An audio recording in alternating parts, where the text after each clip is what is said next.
நம்பிக்கையோடு நடக்கிறே. குர்ஆன் ஷரீஃப்ல ஒரு ஆயத்துல அல்லாஹ் சொல்லுவான், ஃபலம்மா நஸூ மா துக்கிரு பிஹி ஃபதஹனா அலைஹிம் அப்வாப குல்லி ஷை. அதாவது நம்ம எதையெல்லாம் செய்யுங்கன்னு சொன்னோமோ அந்த நல்ல காரியங்களை எல்லாம் செய்யாமல் மறந்து விட்ட பொழுது ஃபதஹனா அலைஹிம் அப்வாப குல்லி ஷைஇன், நம்ம எல்லா ரிஸ்கின் வாசல்களையும் திறந்து விட்டோம்.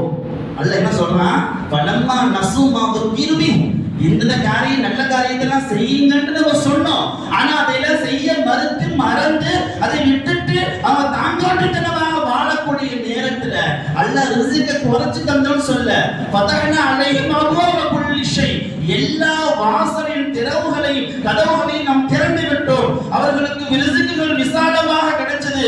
இதா ஃபரிஹு பிமா ஊது, அவங்களுக்கு வழங்கப்பட்டதை எல்லாம் பார்த்து சந்தோஷம் அடைஞ்சாங்க, சந்தோஷமா வாழ்ந்துட்டு இருந்தாங்க. அந்த நேரத்துல அகதனாஹும் பகதத்தன், நாங்கள் திடீரென்று அவங்களை நாம் பிடிச்சு கொண்டோம். ஃபைதாஹும் முப்லிஸூன், அதனால அவங்க செய்வது